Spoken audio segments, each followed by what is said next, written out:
Scary টক্সের আজকের নিবেদন এক ভুতুড়ে হোটেলে কাটানো এক ভয়ানক রাত। প্রচুর রহস্য রোমাঞ্চ নিয়ে তৈরি আজকের এই গল্প, তাই কোনোভাবে স্কিপ করা যাবে না আজকের এপিসোডটি। আশা করছি কানে হেডফোনটি লাগিয়ে নিয়েছেন। তাহলে আমরা শুরু করি। শুরুর আগেই আরেকটি কথা, মাত্র একটি ক্লিক করেই আপনারা সাবস্ক্রাইব করে নিন আমাদের এই রহস্য রোমাঞ্চ চ্যানেলটিকে, আর ভিডিওটি ভালো লাগলে অবশ্যই একটি লাইক করুন। গল্পের শুরুটি হয় কলকাতা থেকে। চার বন্ধুরা মিলে ঠিক করে যে এবার ছুটিতে আমরা কিছুদিন সবাই মিলে দীঘা থেকে ঘুরে আসব। আমরা ঠিক দুদিনের ছুটিতে যাব। তো যথারীতি প্ল্যান হয় এবং শুক্রবার সন্ধ্যায় সে চার বন্ধু কলকাতা থেকে রওনা দেয়। তাদের প্ল্যান ছিল তারা শনিবার রাত এবং রবিবার সকালটা কাটিয়ে রবিবার সন্ধ্যার ট্রেন ধরে আবার কলকাতায় ফিরে আসবে এবং সোমবার থেকে আবার কর্মজীবনে যোগ দেবে। তো ঠিক কথা মতো তারা সন্ধ্যা 6:30 ট্রেনটিতে উঠে পড়ল এবং ট্রেনটি নিজের গতি ধরে ফেলল। এভাবে তারা ট্রেনে অনেক মজা করতে করতে গেল। রাস্তায় একের পর এক স্টেশন আসছে এবং তাদের গন্তব্য আরও কাছে এগিয়ে আসছে। এভাবে গল্প করতে করতে কোনোভাবে 4 ঘন্টা কেটে গেল এবং তারা নিজের গন্তব্যে পৌঁছে গেল, দীঘা স্টেশন। পৌঁছে তাদের প্রথম কাজ ছিল একটি হোটেল ঠিক করা। তারা স্বল্প মূল্যের একটি হোটেল বুকিং করলো। সেই হোটেলটিতে টোটাল 3টি ফ্লোর ছিল এবং প্রথম 2টি ফ্লোরে লোকজন ছিল, তাই তারা রুম ফাঁকা পেল না। অবশেষে তারা 3য় ফ্লোরে নিজেদের রুম ভাড়া নিল এবং পুরো গ্রুপ মিলে তারা 4 জন একটি গ্রুপ রুমে থাকারই সিদ্ধান্ত নিল। তাদের রুম ছিল রুম নাম্বার 302। তারা রুমে ঢুকে ফ্রেশ হয়ে ডিনার শেষ করে সে রাতে ঘুমিয়ে পড়ল। যেহেতু সেদিন তারা অনেকটা জার্নি করে এসেছিল এবং তারা সেদিন অনেকটাই ক্লান্ত হয়ে গেছিল, তাই তারা তাড়াতাড়ি ঘুমিয়ে পড়েছিল। এবার পরের দিন শনিবার সকাল হতেই তারা ঘোরাফেরা শুরু করলো। সারাদিন ঘোরাফেরা, খাওয়া দাওয়া, এরকমভাবে দিনটি খুব ভালোই কাটলো। এভাবে সারাদিন কেটে গেল। এবার সন্ধ্যা কেটে রাত নেমে এলো। এবার শুরু হবে গল্পের আসল মোড়। তারা যেই ফ্লোরটায় ছিল সেই ফ্লোরটা পুরোটাই ফাঁকা, কোনো মানুষ ছিল না। আরও একটি অবাক বিষয় ছিল যে পুরো ফ্লোরে মাত্র 2টি রুম ছিল। একটিতে ছিল 4 জন, মানে তারা 4 বন্ধু। আর একটি রুম ছিল যেটা ছিল 301 নম্বর রুম, সেই রুমটি সম্পূর্ণ ফাঁকা। তারা মজা করছিল, একসঙ্গে বসে আড্ডা দিচ্ছিল।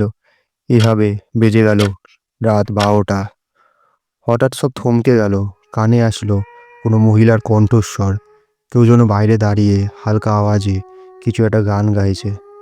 এত রাতে এরম আওয়াজ শুনে 4 জন পুরোপুরি চুপ হয়ে গেল। তারা বুঝে উঠতে পারল না যে কার কণ্ঠস্বর এটি। আওয়াজটির মধ্যে যেন একটি অন্যরকম ব্যাপার আছে। কোনো স্বাভাবিক মানুষের কণ্ঠ বলে এটি মনে হচ্ছে না।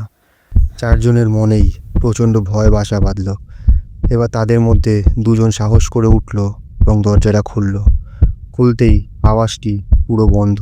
সবাই অবাক। পুরো করিডোর তারা ঘুরে দেখল, কিন্তু কাউকে উদ্ধার করতে পারল না। তখন বারান্দায় একটি শীতল হাওয়া বইছে। তারা আবার নিজের ঘরে ফিরে এসে দরজা বন্ধ করে দিল। তারা এবার চুপ করে বসে আছে এবং অপেক্ষা করছে আরও কিছু ঘটনা ঘটে নাকি।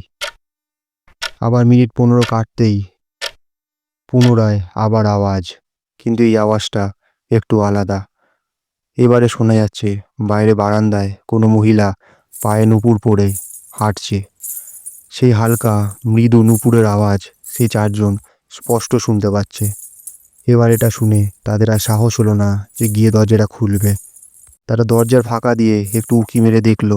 তারা দেখলো অদ্ভুত একটি ছায়া হেঁটে চলেছে পুরো বারান্দা জুড়ে এবং কিছুক্ষণ পর সে ছায়াটি পাশের সেই শুনশান রুম নাম্বার 301, সেই রুমটিতে ঢুকে পড়ল। এই দৃশ্য দেখে তাদের মাথায় আকাশ ভেঙে পড়ল। তারা কি করবে কিছু ঠিক করতে পারছিল না। তারা এতটাই ভয় পেয়ে গেছিল যে দরজাটা খুলে বাইরেও বেরোতে পারছিল না। তাদের মধ্যে 2 জনের চোখে জল চলে এসেছিল সেই ভয়ের কারণে। এবার তারা ঠিক করলো যাই হয়ে যাক দরজাটা কোনো মতেই খোলা যাবে না। তারা 4 জন সেই পুরো রাত ভয়ে আতঙ্কে দরজা বন্ধ করে বসে থাকে এবং ভগবানের নাম জপ করতে থাকে। এবং অপেক্ষা করতে থাকে কখন দিনের আলো ফুটবে এবং তারা এখান থেকে পালিয়ে নিজেদের জীবন বাঁচাবে। এইভাবে সারাটা রাত তারা শুনতে পায় বিভিন্ন ধরনের আওয়াজ, কান্নার আওয়াজ, চিৎকারের আওয়াজ, দৌড়ানো এবং হাঁটার আওয়াজ। সব মিলে সেই রাতটি তাদের জীবনের সবথেকে ভয়ানক রাতে পরিণত হয়। কোনোভাবে সেই রাতটি কেটে যায় এবং দিনের আলো ফুটে যায়।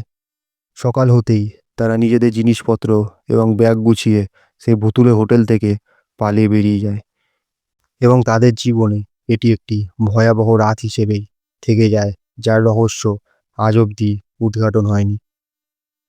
বন্ধুরা, এই ছিল সেই ভয়ানক রাতের গল্প। সম্পূর্ণ গল্পটি মনোরঞ্জনের জন্য। আশা করছি আপনাদের ভালো লেগেছে গল্পটি, আপনারা এনজয় করেছেন। ভালো লেগে থাকলে একটি ক্লিক করে লাইক করে দিন এবং সবার কাছে অনুরোধ, চ্যানেলটিকে সাবস্ক্রাইব করে আমাদের এই ফ্যামিলির মেম্বার হয়ে যান। এই চ্যানেলে এরকম রহস্য রোমাঞ্চ কন্টেন্ট আসতেই থাকে এবং চ্যানেলটি ভিজিট করুন, কারণ এই চ্যানেলটি রহস্যের একটি ভাণ্ডার। ধন্যবাদ বন্ধুরা।